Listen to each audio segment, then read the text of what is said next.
So we're back in the schoolroom. It's a planning day. I was going to show you. Let's take a look at Everett's, my 6th grader, his week. So I planned this last night, and I was making you a planning video, and then my phone died. And I was going to show you how I planned in our connected Christmas. So I didn't start on the 1st or whatever. I just waited till it had a full week that would match up with the weeks in here. Okay, so I am pausing our Psalm study, and I am using the readings. And I did this. I bound, I just did the printable PDF, and I bound it myself. I'll just show you that. I'm just going to use the readings from her weekly plan for our Bible time. And then I will play the hymn, like the first week it's Mary, Did You Know? And then we will do the poem. The poem for this week is called The Waits. And she does it like day by day too. And then the corresponding activity with the poem. And that's just what I'm going to do in the in our morning time. I'm going to put that in for what we would do for normal Bible time. Then I just scheduled in our 3 R's, reading, writing, and arithmetic. So Everett's doing his Saxon. I'll just record whatever lesson he does. He'll read his Robinson curriculum book for an hour, write up a chapter summary, or summaries, depending on how many chapters, and start working on his vocab packet for that week. And then he has his test on Saturday. Whenever I have anything to grade, I just make sure I put a circle in there to remind myself that's something I'm going to grade. In fact, I actually record for all his Saxon lessons. I'll say L for lesson, and I'll just fill in whatever lesson he ends up doing. And then I'll do this. So I write in the score. I have him tell me what it is. That just reminds me to fill that part in when there's a circle there. And then for writing, he's working, this is his 2nd week, working through his How to Write a Story by Evan Moore. And so I just did the first day of the week, or the first, like whenever the new part of the story he's studying. This workbook is broken down into the parts of a story. So they started with characters. So I just did this little like beginning part with him on the first day. And I want to, because I also kind of want to know, because when I go back to check his work, I want to kind of know what we're doing. And then I just had him, he's actually just been able to apply this. I mean, these are kind of built for, they sound more like, they're not really independent necessarily they're designed for like a classroom setting more, or a small group, but like they're designed kind of like as if a teacher would be doing it, like a lesson with them. But then he's completely able to do this all on his own without me, doing anything else with him during the week, or I've just been letting him anyways. On Sunday, I'm just going to go back and look over everything. So I just like divided out the pages for that topic, however long it would take for a week, and he's been doing it for the week. And then on Sundays, because that's the last day of our school weeks, we do 6 days. Then I will go back and look over this stuff with him, and I already made a couple notes that he needs. I want him to keep practicing using proper grammar when he's writing. So I just highlighted. So on Monday we'll start in on setting. So I'll just do this with him. I'm using Cranberry Christmas, which I showed on my last planning video as our kind of like example story. So because it's Christmas themed, and we're in Christmas school time now. So we'll do that together, this first part together, and then I'll just let him, he's gonna just work through the rest of the pages. So until he gets done, and then this will be next week, plot or act. Anyway, so that's what he's doing for writing right now. And then, oh yeah, we're supposed to be studying syllables. I just put syllables. I didn't put what lesson number it was because last week I got totally off. So I'm just going to leave that open-ended like I do with the Saxon lessons, and I'll just record whatever lesson we ended up doing. And then if we don't do it at all, it's okay too. All right, so then we're not doing a science thing, a science unit right now. We switched over for the month of December into Christmas school, which I consider this to be social studies, right? And then his weekly activities, so his taekwondo and trail life and church and stuff. That was all planned. I gave myself my little check boxes. And then I'm just going to show you how I kind of prepped Connected Christmas. So I made my own little teacher guide. So I printed it out twice. Here, one for Everett and one for William. And it kind of came in 2 stacks. It came with a narration notebook section, and it came with, yeah, don't mind this. This is for my flashcards and stuff I made for preschool stuff. But whenever I have a misprint, so this wasn't quite right to cut out my flashcards. Whenever I have a misprint on cardstock, I do not throw away my cardstock. I keep it to use to help me build books, like the little notebooks, gives some structure. And then, anyways, it was actually broken out into narration pages, and then this Connected Christmas stuff, which has like their copywork and stuff in it. I did not want to be shuffling around between papers and having loose papers. So I just combined them. So this is week 1 basically in here. It's going to start with the Bible time where we read something from the Bible. This is their verse, and this is the copywork that goes with it. Here's the hymn for that week, and here is the poem for that week. I think there's some copywork as one of the assignments, I think, for their poem. And then I just took out the narration pages that were for that week, and I put them, so there'll be five of them, right? 1, 2, 3, 4, 5. And then I just put the last page is the art piece for that week. And that's how I know we get to the end of that first week. And then it starts into the second week, and you get a new verse. So that's how I just did it. I just repeated that pattern, putting those things in that order for the kids. So the kids, they can write their narration of this part of the story in their own picture, because that's just going to keep everything together for them. And it's going to keep me from having to keep shuffling papers around and stuff, which I don't like a bunch of loose stuff. I like things contained. Okay, so that's how I prepped those. That's all ready to go. I'm excited about this program. Let's see. And then I looked over the crafts and stuff. There's so many potential crafts in here. I am 100% not doing all of these, right? But I highly doubt anyone's doing a craft every single day. So just for week 1, hands-on connection is woven paper, placemat, soap carving, gingerbread cookies, homeless shelter donations, string wrapped twig trees. I actually looked over all this stuff. I got the stuff for the string wrapped twig trees and soap carving. I doubt I'm going to do even 2 though in 1 week. But look, I like the instructions. So yeah, I'm actually looking forward to soap carving. I'm definitely making little baby Jesus in a manger for my soap. I've already planned it. There's the string wrapped twig trees that I want to make. See, make them into little ornaments. Isn't that cute?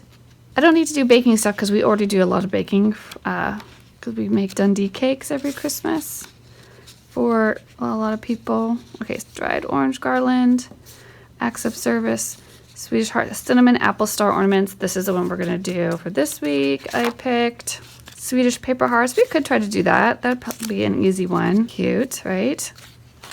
Look, there's the apple sauce star ornament.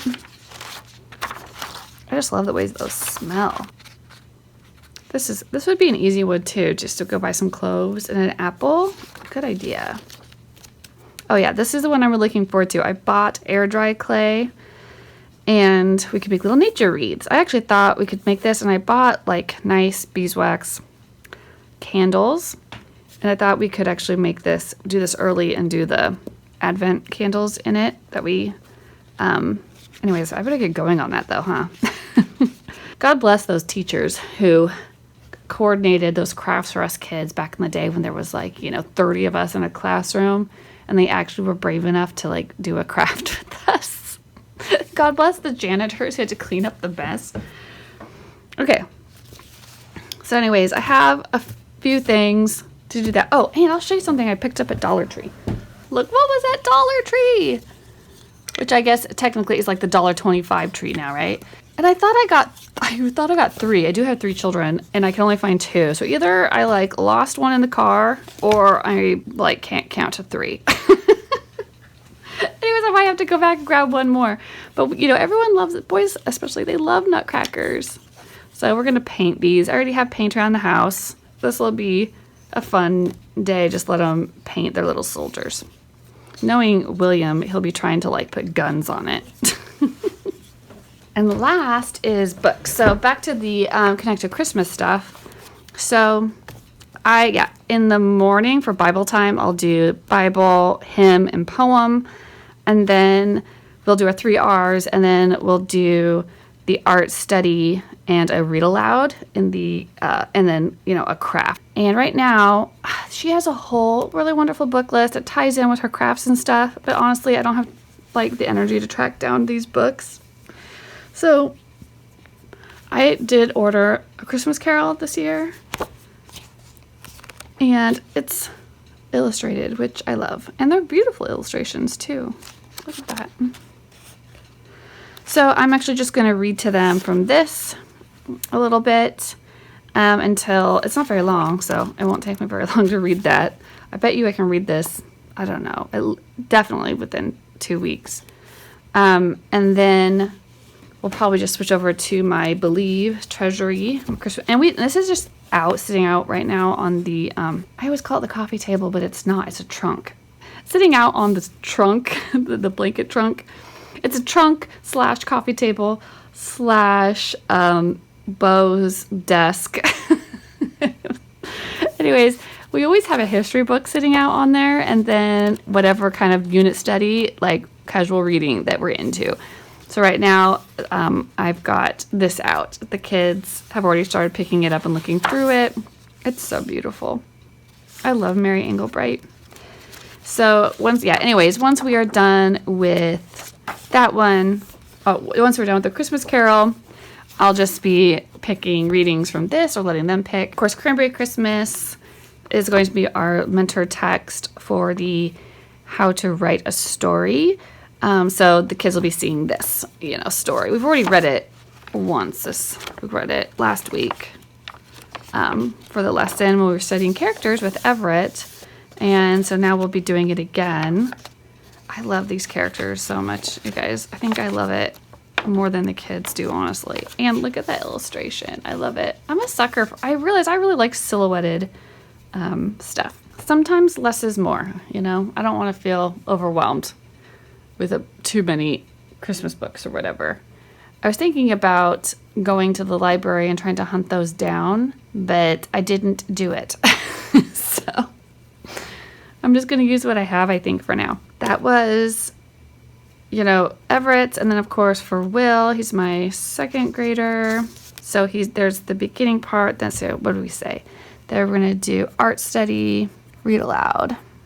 Okay, and then lately, so I usually, obviously, mom's up before the kids are up, right, usually. So I've been coming down. I don't know if you guys have checked it out on my playlists, but I made, I think it says like schoolroom ambiance.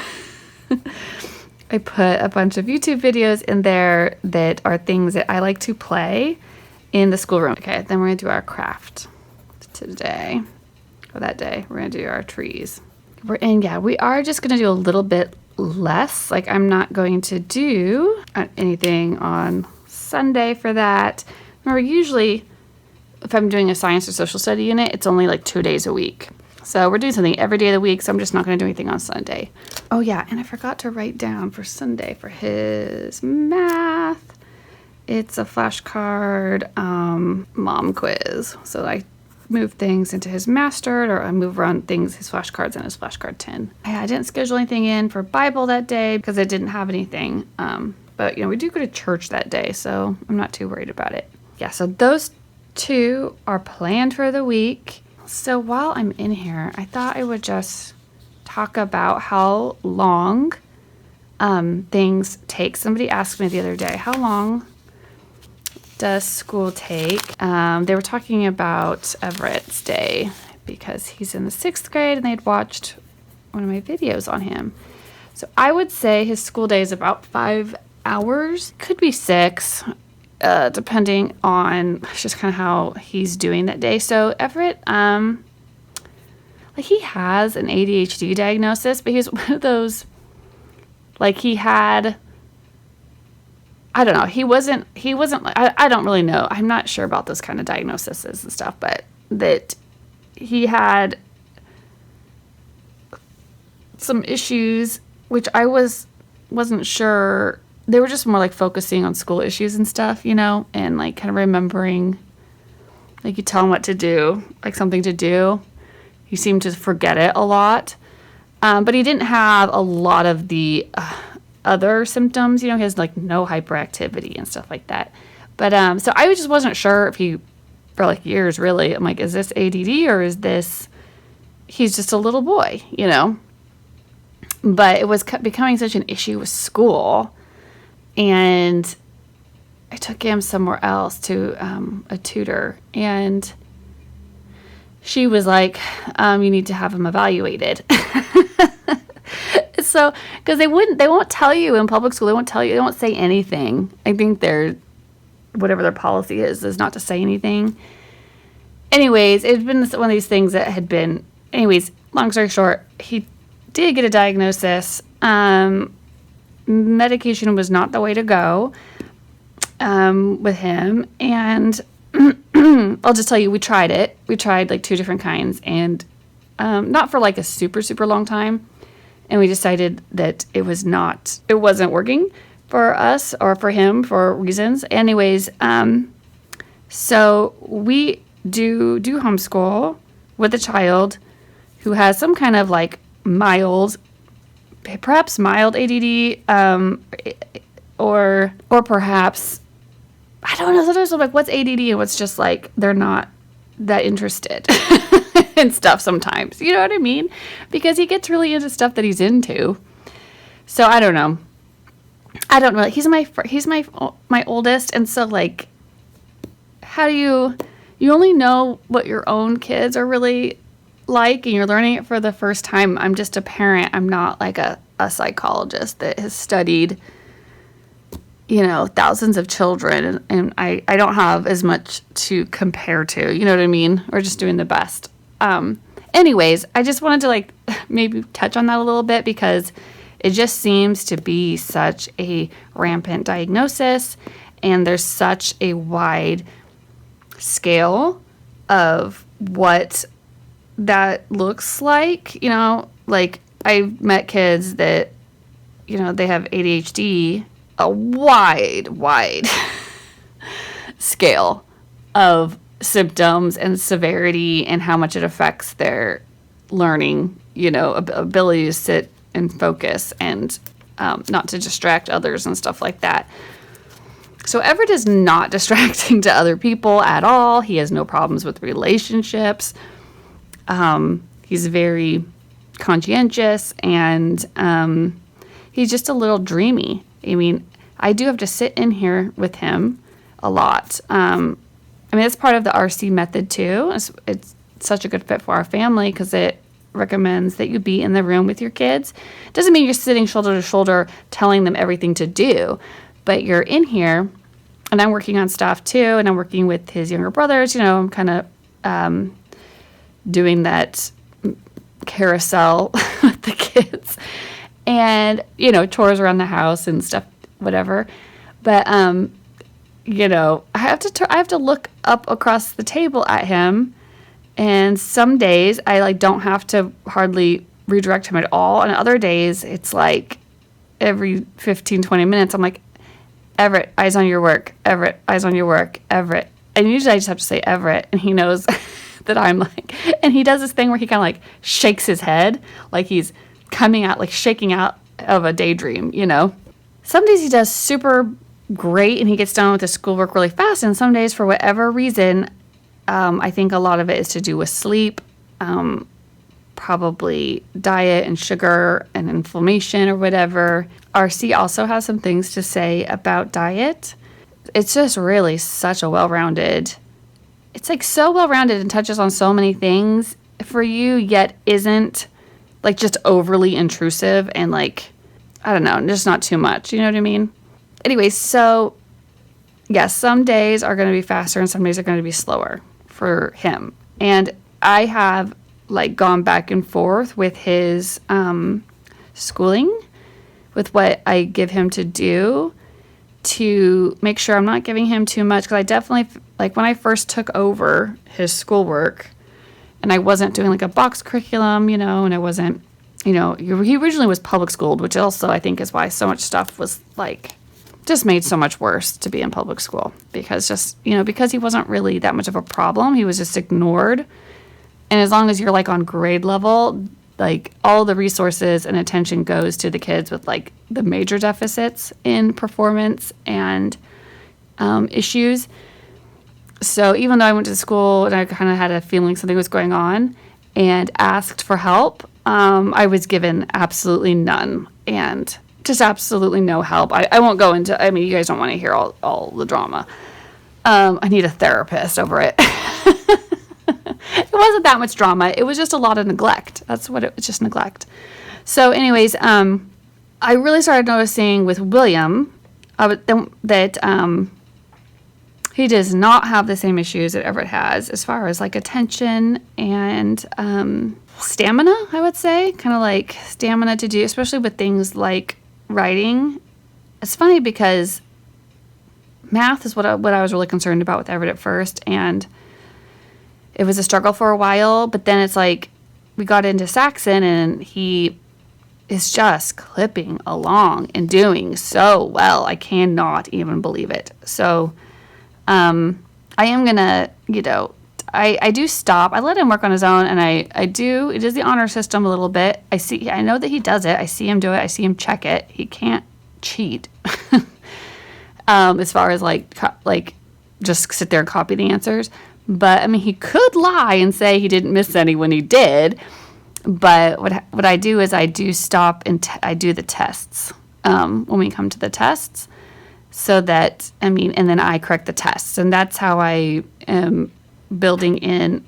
My curriculum is built around, for him, a child that we have had those issues, and this is still super success. I would call this really successful for us. We are moving. He is progressing. He is happy. I am so proud of him, because we've struggled, right? It was a struggle and it was rough. It's hard to find your footing sometimes. But like I did notice when William started coming along that he was different, does not have the issues with attention. So we made his work, his sequence, I was actually looking at some stuff yesterday. I was looking back at you know how if you guys follow me, know I've got my sequences, you know, like, so I may change. That's what I like about some of these things. He may be able to do more, right? He may be able to go more in depth. Like I actually bought, so for Everett, because he was coming out of public school and transitioning, there was a lot of stuff I didn't get to do with him. I started him on root words in 5th grade. I think so. We actually started 5th and 6th. But like William, I have him all the way. So I actually bought all of these word roots books, and they start in the 3rd grade. I was like reading this one last night. Honestly, these look like fun. I was like, I kind of want to do them. Does anybody out there like crossword puzzles and like Sudoku and like those little game, like little word searches, riddles? I love riddles. That's actually something that we do a lot. Like if we go to a restaurant or anywhere where there's any type of waiting, I pull out my phone and look up riddles. That's what the family does. But that's what these feel like to me. They have a similar, like, satisfying kind of brain satisfaction element to them. Not just these books, but like the Latin, where's Everett's book? The Red Hot Root Words. These ones too. So this one, it says grades 3 through 5, right? So I think I started Everett on this one in 5th grade. So this one, there's only 2 in the set. This one had, I don't know, like 5, I think, or something. But this one I think is going to have maybe perhaps more exercises to go along with it. Whereas this one, I think probably covers the same stuff, but had less exercises, which is why I created his vocabulary, the root word packets. So whatever one we're working on, and you could use this packet with like anything, but I have him do these other assignments every week that goes along with the work he's doing in the book.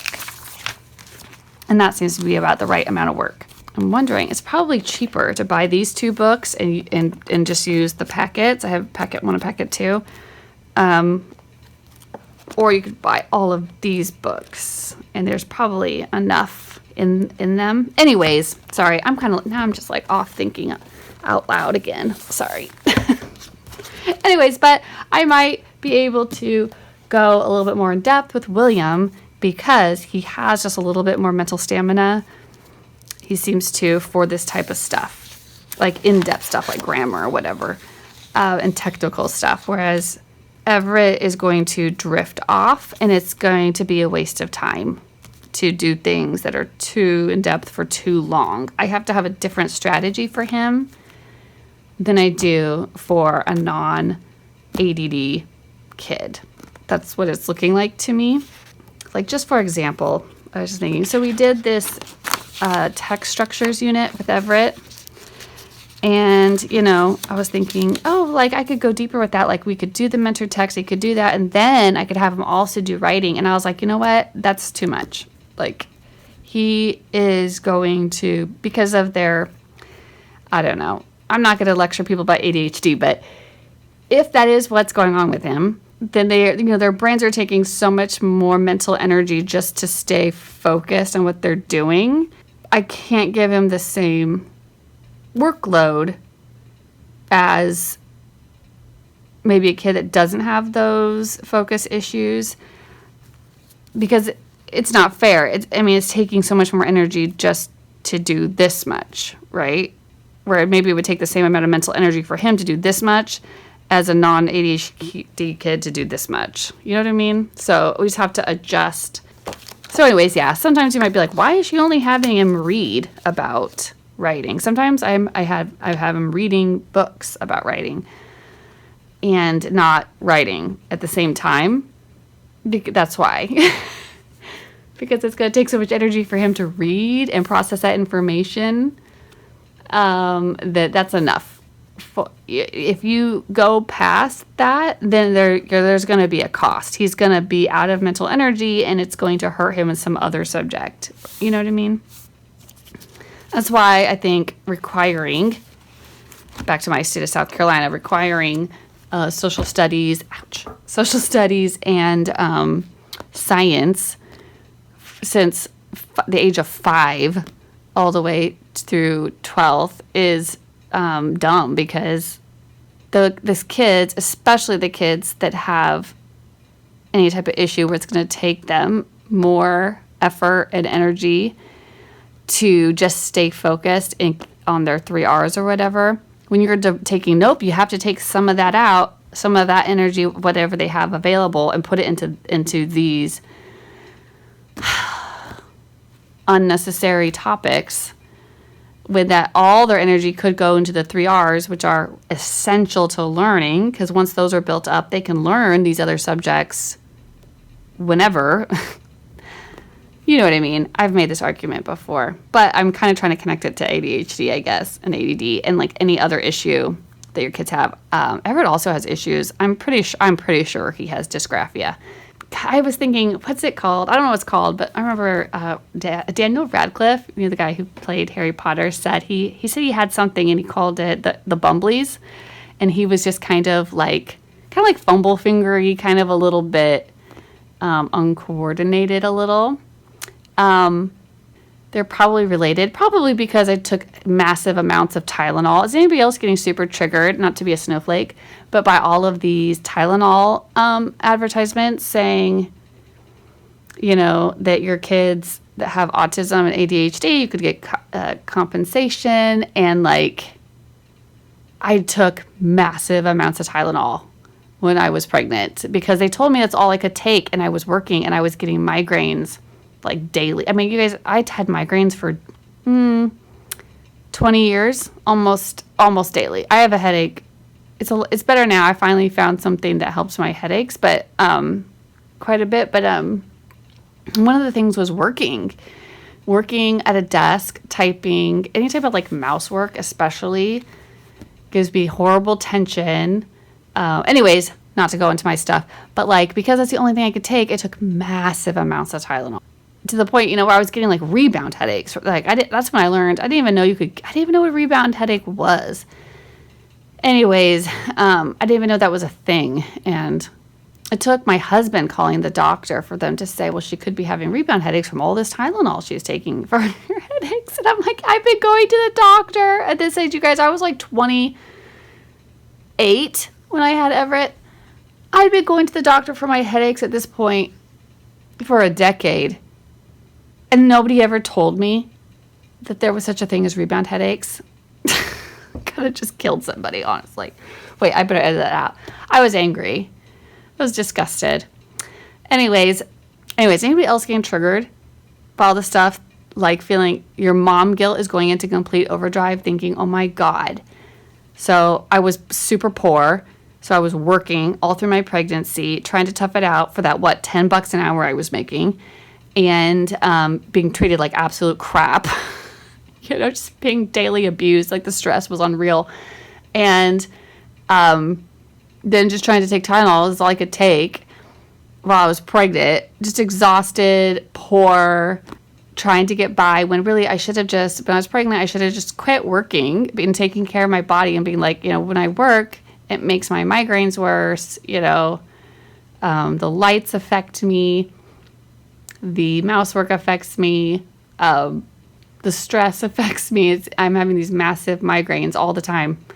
So I'm taking Tylenol, and I may have done something to my baby from all that Tylenol I was taking. And all of these commercials have been making my anxiety. It's literally keeping me off of Instagram because I can't get on there without those advertisements. And I really want them to stop advertising that. It's just like, hey, advertisement, you're a bad mom. Hey, you're a bad mom. Anyways. Okay. Yeah, probably have to edit most of that out. Hey, our week is planned. Welcome to Christmas school, everyone. Bye.